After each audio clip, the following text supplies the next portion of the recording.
So you might have noticed, France is in the middle of a big political storm. To be completely honest with you, the last few days have been really quite depressing. I have spent far too long looking at reports, analysis, and listening to the radio. And I don't think it's fair or of any entertainment value to share any of this here with you. But I have listened to so many debates and discussions between the different parties that I was thinking about how useful this could be from the perspective of French language learning. There has definitely been some vocabulary of choice used by some of the people that I've heard debating. So I started taking notes of some of the words and some of the expressions they've been using. These words, these expressions, they are absolutely peak, authentic conversational French. So today I'm going to share with you 10 of these authentic French expressions, and I'm going to explain to you when you might hear them and how you should use them in conversation. This episode will of course be entirely in French. Are you ready? So welcome here. Leave your day behind, leave any political concern you might have behind, and let's go.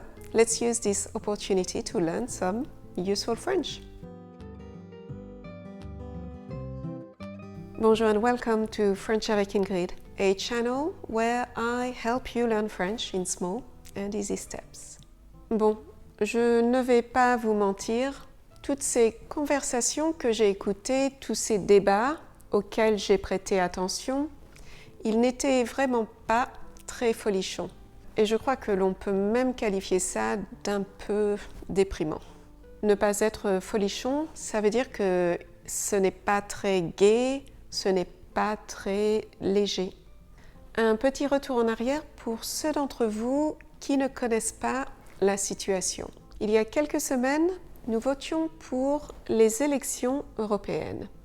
Nous votions pour élire les représentants au Parlement européen. Suite à ce vote, qui a généré un gros mouvement de soutien pour le parti de Marine Le Pen, un parti qualifié d'extrême droite, le président français Emmanuel Macron a surpris tout le monde en annonçant la dissolution de l'Assemblée nationale française. Ce qui veut dire que la France se retrouve avec des élections législatives anticipées. Le premier tour de ces élections s'est déroulé dimanche dernier et sans surprise, on s'est retrouvé avec un vote qui confirmait le soutien des électeurs français pour le parti de Marine Le Pen, le Rassemblement national.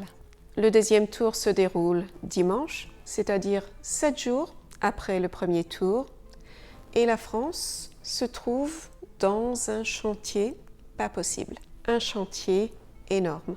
Je m'excuse parce que ce n'est pas très descriptif comme terme, un chantier pas possible. Et pourtant, ça reflète bien la situation. Comme on dit en France, en langage familier, c'est la merde.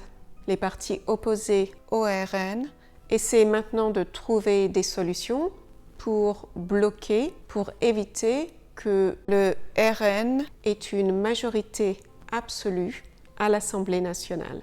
Voilà, pour faire court. Un petit résumé qui oublie bien des détails sur les conflits, les complications, les difficultés et la gravité de la situation. Donc, les expressions que j'ai retenues, elles donnent vraiment le ton. Elles traduisent vraiment bien l'atmosphère du pays. Je vous rassure, vous n'avez quand même pas besoin d'une crise politique de cette envergure, c'est-à-dire une crise politique de cette taille ou de ce calibre, pour pouvoir utiliser ces mots ou ces expressions. Puisque c'est du français de tous les jours, du français parlé, vraiment authentique. On va commencer par halluciner.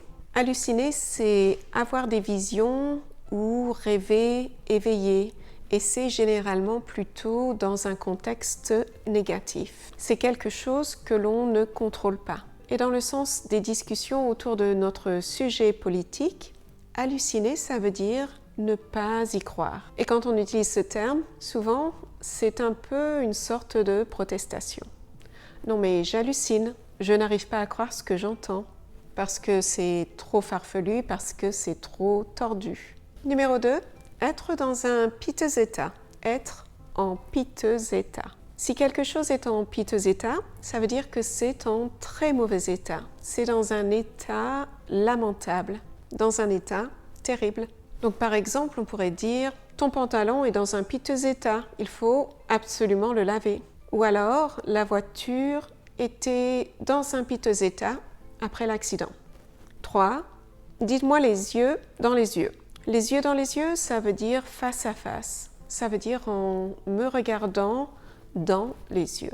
Dire quelque chose les yeux dans les yeux, ça implique un petit peu une honnêteté tranchante. Donc quand on dit à quelqu'un les yeux dans les yeux, c'est un terme plutôt combatif. Et en même temps, quand on demande à quelqu'un de nous dire quelque chose les yeux dans les yeux, ça veut dire t'es pas cap, tu n'es pas capable de me dire la vérité droit dans les yeux. Quand on dit quelque chose à quelqu'un les yeux dans les yeux, il y a peut-être un risque qu'il y ait un accrochage.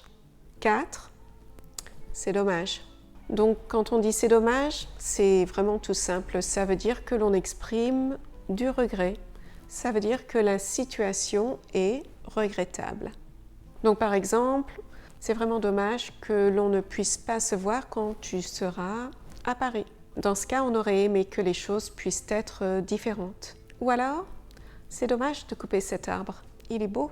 Je regrette que vous ayez à couper cet arbre. 5. Quel gâchis! Et cette expression, elle va très bien avec l'expression précédente. On les utilise très souvent ensemble. C'est dommage, quel gâchis! Ou quel gâchis, c'est dommage. Du gâchis, c'est du gaspillage. C'est quand on n'utilise pas quelque chose que l'on a à disposition. Donc du gâchis, ça peut être quelque chose que l'on n'a pas utilisé et que l'on va devoir jeter.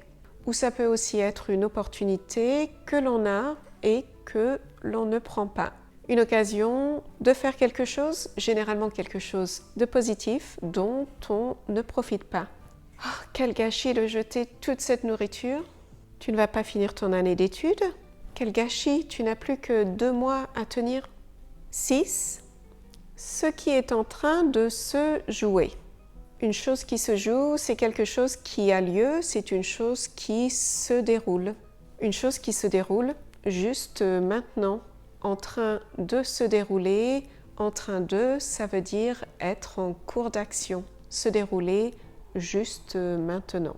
Donc je pense que la phrase entière, la phrase où j'ai entendu cette expression, c'était sans doute « ce qui est en train de se jouer », c'est vraiment très important pour la France. Mais attention à l'expression « se jouer ». C'est une de ces petites expressions qui peut vouloir dire plusieurs choses. Par exemple, quand on dit « tout se joue ici », ça veut dire que c'est un moment décisif, un moment très important. Et se jouer de quelque chose, ça veut dire en quelque sorte défier quelque chose. 7. Couper les cheveux en 4. Et cette expression, elle est quand même un petit peu difficile à déchiffrer, un petit peu difficile à deviner. Et en fait, on utilise plutôt cette expression dans le négatif. Comme par exemple, on ne va pas couper les cheveux en 4. On ne va pas couper les cheveux en 4. Je peux vous donner un synonyme direct. Le synonyme direct, c'est le verbe pinailler, mais ça aussi, c'est très difficile à déchiffrer. Couper les cheveux en 4, pinailler, c'est rendre les choses difficiles, rendre les choses compliquées quand elles n'ont pas besoin de l'être. Et on le dit souvent quand une personne veut être trop précise, trop pointilleuse, quand une personne veut être trop dans le détail, et que c'est un petit peu contre-productif, que ça n'aide pas les choses à avancer. Donc on pourrait dire, on ne va pas couper les cheveux en 4, sinon on n'arrivera à rien. 8. C'est au Français de trancher. Et dans ce cas-là, on ne veut pas dire que c'est au Français de couper quelque chose en tranches, bien évidemment. Ça veut tout simplement dire prendre une décision finale, décider. C'est à toi de trancher. C'est à toi de prendre cette décision, c'est à toi de décider comment les choses vont se passer. C'est à toi de prendre une décision qui va régler ce problème. 9. Avoir une langue de bois. Une langue de bois. On utilise ce terme de plusieurs façons différentes. On peut dire manier la langue de bois, avoir une langue de bois, parler avec une langue de bois. Ça veut dire parler de quelque chose d'une façon qui n'est vraiment pas claire.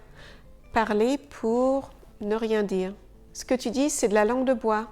Ça veut dire tergiverser, tourner autour du pot pour éviter d'être direct. Et on dit souvent que les hommes politiques sont experts à la langue de bois.